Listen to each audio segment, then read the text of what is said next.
Hello, Leo. Oh, look here. Let's see if we get Bailey. Come here.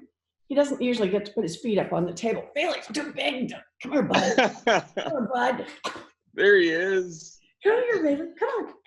You can do this. Come on. It's okay. All right. I'm going to move this, and then we'll have to move it back. Oh, perfect. There he is. There he is. What a good boy. Hello. What a good boy. Leo, say hi to Bailey. Look at Bailey. You like that? This is great. I am now joined by the senior senator from Massachusetts, Elizabeth Warren. Welcome back to the show, Senator. Thank you. It's good to be back. Thank you, John. How you doing? Like everyone else, I'm doing it all from home. But I'm very lucky because I've got Bailey here and Bruce, of course. Yeah, right. But Bailey first, of course. I say that about Leo. So here's the latest thing keeping me up at night, which is a lot of things at this point. Let's say we get to the other side of that curve and cases start decreasing in May and June. But we're still a year or so away from a vaccine. We know this thing could hit us even harder in the fall and then again in the winter and so on. Is it possible for us to return to some version of normal? And what do you think that would look like? So that is a great question. And here's how I think of what we should be doing right now, what the government should be doing. Think of this in terms of three parts. Part one is we need immediate emergency medical response. More testing, more protective equipment, more money into our hospitals, making sure everybody knows they can get treatment at no cost so everyone comes in. Emergency to get as much of the medical part of this crisis under control. Part two, we need to be focusing on emergency economic response. Mm-hmm. That means expanded unemployment insurance and help for small businesses and making sure that if big businesses get a bunch of bailout money, that they really are spending that money in supporting payrolls and workers. But part three right now is we need to be thinking about how to come out of this. So let me describe it this way. By the end of April, we'll have millions of people in this country who have had the virus. Yeah. And at least if this virus is like most viruses, they're likely to have a lot of immunity against it and may in fact be people who can be out among everyone else without any risk to themselves and without risk that they're giving it to someone.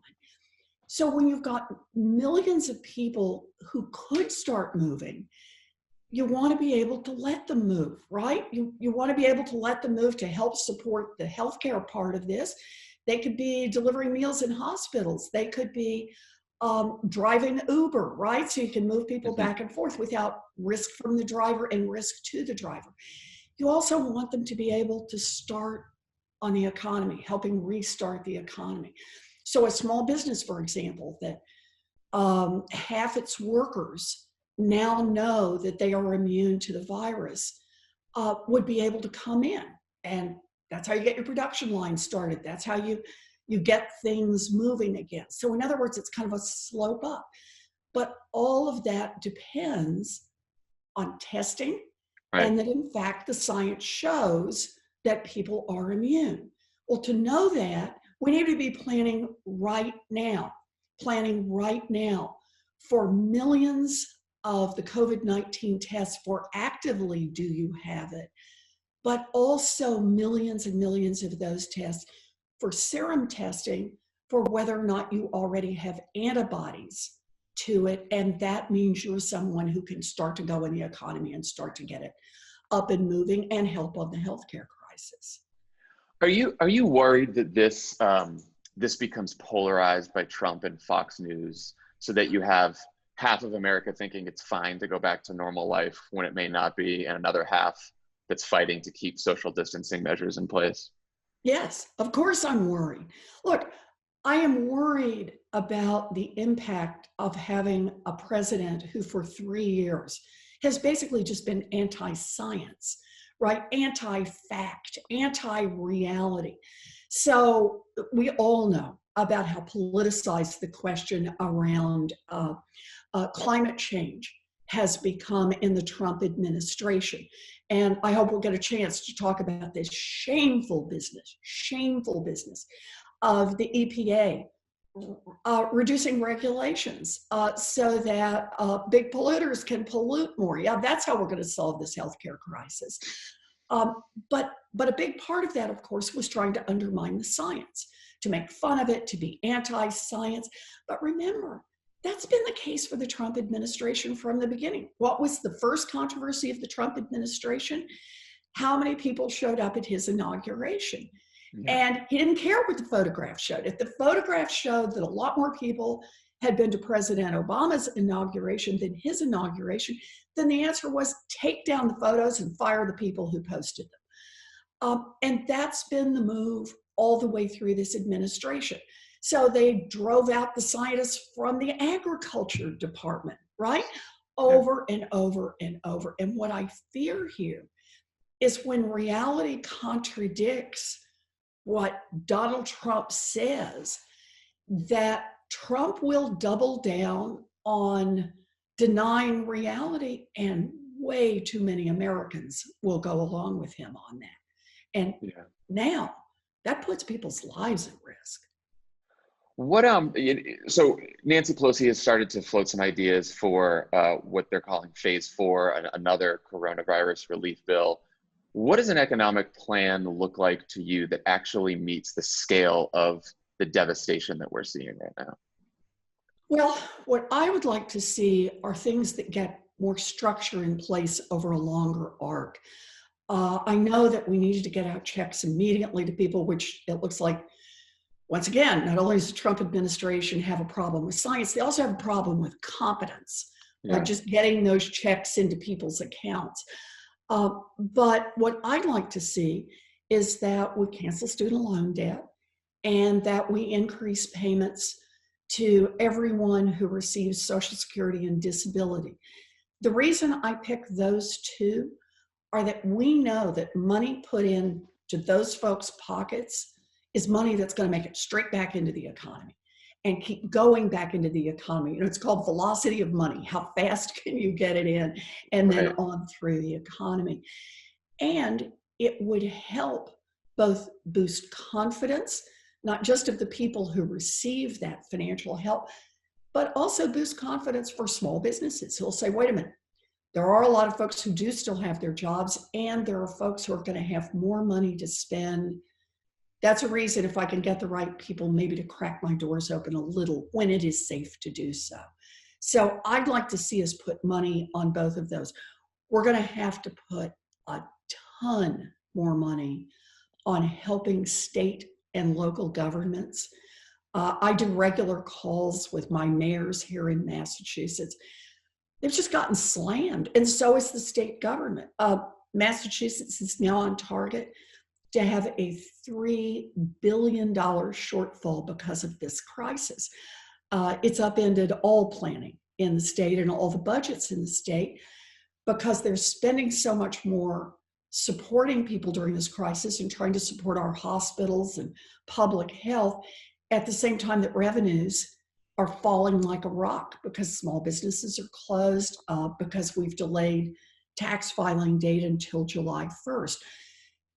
So we need to keep that money in because we don't want to see layoffs at the state and local level. We want to see them be able to have the resources to have the public health response, but we also want them to have the money so they can have the economic impact that a steady and strong state and local government would have. So there are at least 2-3 places we should be putting money in. I'm glad to talk about more as long as you want to keep going. Well, I was wondering what you thought about what some European countries are doing right now, which is essentially just paying people to stay at home and paying their employers to cover the payroll so long as they don't lay off or furlough workers in the first place. Do you think we should be looking at something like that, or how do you feel about that? Yes, I do. I think that the economic response to this crisis in the short term is that we try to keep people employed, payroll support. That's what we're doing with small businesses, and that we should demand the same thing of large businesses if they're going to get money from the federal government. This is what the airline package looks like. Right. And that is, there is money specifically available for the airlines, lots of money, but only if that money is used to support payroll. That is, people get to stay on their jobs.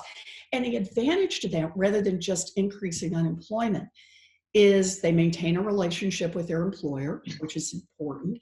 They can be put back to work when and where it is safe, and that's important. And they keep benefits. They keep their health insurance. They're continuing to contribute to their retirement and so on.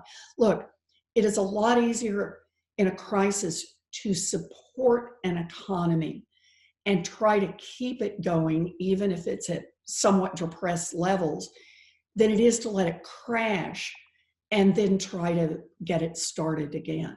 Yeah. Let's talk about the politics of this. I mean, I think back to 2009, our ambitions for recovery were limited by the fact that we needed Republican votes to pass the bill. Today, we've got Mitch McConnell saying we may not even need another relief bill. Donald Trump has expressed some interest, but he's not always the most reliable negotiator. How should Democrats navigate the politics here to get the next phase through? What kind of leverage do we have? I think on the politics of this, what the Democrats could do best is ignore Donald Trump, ignore Mitch McConnell, and basically go straight to the American people and lay out a plan that works.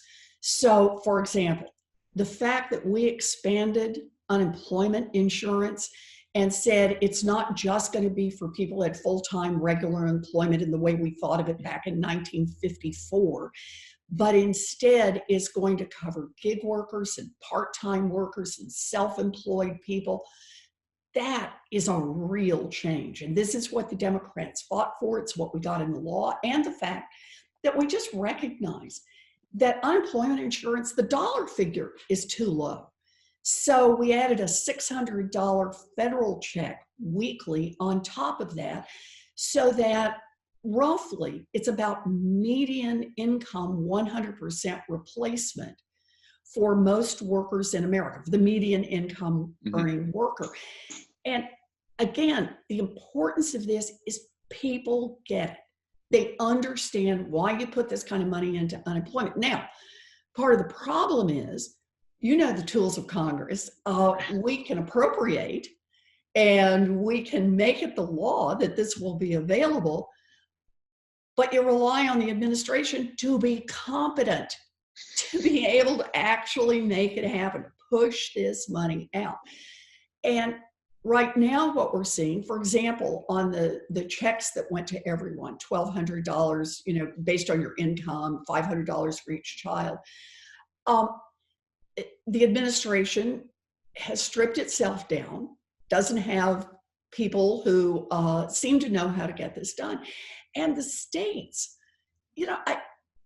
ever since the crisis in 2008 in particular, states stripped down their investment in just basic state government, just kind of how you keep it going day to day. And look, that meant long lines at the DMV. It meant long lines at the unemployment office. And most people just kind of did well, what can you do? Rather than saying, this is our government, we could make it work better. But now in a crisis, you see how this underinvestment has this terrible impact on how people across this country, millions of people who are entitled to unemployment relief, can't get anybody at the unemployment office to pick up the phone or to answer an email to try to make this happen. So I think part of this is going to be, we need to think big as Democrats, but we also need to push on the notion that we demand competence from our government and we're going to hold our government accountable. If Congress is willing to allocate the money, then by golly, it is then responsibility of the federal government and the state governments to make sure that the wheels turn so that these policies can be implemented and people can get their money. Should Democrats demand that some form of universal vote by mail is included in the next relief bill as a condition of our support? I have three answers to that. Yes, yes, yes. Yeah. This is also keeping me up at night. Absolutely. We should be demanding that. Look, I don't have to tell you, voting is the very foundation of our democracy. This is the legitimacy of our government. And we have enough warning now with the primaries that have been put off that in a health crisis, voting could become an activity that a lot of people don't want to engage in because they're worried that it could threaten their health. So we should demand both parts, that we put enough resources in for vote by mail and online registration, and enough requirements that we are ready to make sure that every American citizen can vote come November. Later this week, I'm putting out a whole plan around voting. You know me, Great. I like Yeah, plans. perfect. I love it. I believe in plans. You want to get something done, you ought to have a plan, but I'm putting out one around voting because I think this is so powerfully important. And it is part of our response to this healthcare crisis. We cannot say that democracy and your health are somehow in tension with each other. We want every American citizen to have an equal chance to vote, and that means vote by mail. We were still grappling with the political and economic fallout of the last financial crisis when this crisis hit. As we look to the presidential campaign in the fall, what is the message and the platform that lets people know the government is truly on your side for the long haul? What is the contrast with Donald Trump and the Republicans on this? I think it's about our actions and linking them each time to who we're fighting for. We're fighting for expanded unemployment insurance. We're fighting for small business relief. We're fighting for controls over the Trump slush fund so that if money goes out to big corporations, it's there to help people. I think that should be part of it. I think part of it should still be on the healthcare front, though, and how it is that, look, I was putting out a plan for the coronavirus in January. This is not something that we didn't see coming. We had a lot of warning about this. We knew what was happening in December in China, and we knew the kind of risks it posed to the people of the United States. I think we ought to talk every day about the job of the President of the United States, and that is to keep America safe. And that safety is sometimes about military force, it's sometimes about our diplomatic engagements, but it's also about our public health. And making those investments, seeing the warning signs early, so that if we'd started in January, making sure that we had plenty of masks and ventilators, we wouldn't be in quite such dire straits right now. This election, more perhaps than any other in our lifetimes, is one that's about the role of government and the reminder that we need a government that is on the side of the people, that that's where the heart is, and also a government that is competent in executing on each of its plans. Lives are at stake in this one, and we just need to keep hitting that over and over. You had some really nice things to say about the kind of leadership that Joe Biden's been showing during this pretty scary time for the country. If he's the nominee, what's the case that you're going to be making to some of your supporters or some of Bernie's supporters or other progressives who say, I'm just not sure, or I'm just not that excited? What will you be telling them? So if he's the nominee, I think it's the time to talk about what we know about Joe Biden. And the first thing we know about him is he has a good heart. He gets out there and speaks from the heart. He wants to be a good public servant. There are times when we may disagree on policy, but I never think that Joe Biden is out there other than doing what he believes is right. And part two, he believes in competent government. He's been in government long enough to believe that government can and should be able to execute on its basic functions, that the Senate should be able to meet and pass legislation, that the Environmental Protection Agency should be able to go out there and protect our environment. Oh, here's one that'll be a shocker, that we should have a Department of Education and a Secretary of Education who actually believes in public education. You know, things have gotten so far out of line with Trump and his entire administration, where Secretary of Defense is a former defense lobbyist, and the head of the EPA is a former coal lobbyist, and the head of the Department of Education is somebody who doesn't believe in public education. That trying to pull us back to just the heart of let's make government work and make it work for the people, I think that's a really key part of what the election of 2020 is about. Also, I'll do one more. And that is, times change.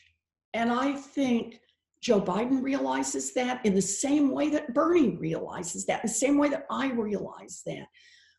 What is possible today was not possible back in 2008.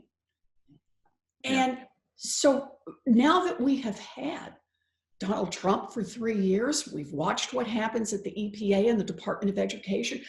We've also had this pandemic that puts our lives and the lives of our loved ones at risk.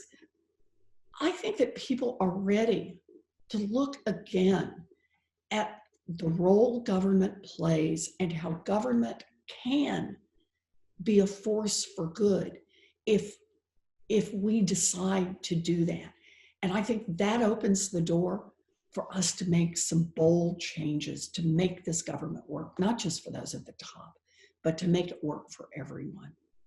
Would you be interested in serving as vice president if he asked? That would be presumptuous for me to talk about. And also, I'll just say, right now, I got to tell you exactly where I'm focused, and it is on this crisis around us. It's about how we respond to the health part of it and how we respond to the economic part. We need to be doing things today, not a week from today or a month from today, both to save lives and to save our economy. So, you know, I'm out there, as you may know, all the time pushing on this administration. We have got to act today to save our health and to save our economy. Last question. So we have a social distancing movie club at Crooked Media, and our producer is a big fan of The Rock, as I know you are. What is the Rock movie you would recommend for this moment? Or would you just say, like, go binge Ballers? Like, what? I'm ready. Tooth Fairy. Tooth Fairy. One of my faves. Great choice. Michael's gonna be very happy about that answer. I have not seen it yet. No. Well, I still gotta get into Ballers, which is until you've seen it. I promise you this: watch Tooth Fairy, and get a bowl of popcorn, Tooth Fairy and popcorn, and when you're finished, tell me you don't feel better. Okay, that's good. I need a movie to make me feel better, so I'm going to take you up on that. Elizabeth Warren, thank you so much for joining us. Give our best to Bruce and Bailey, and hang in there. Okay, and you do the same. Be safe out there. Okay, you too. Take care. Bye-bye.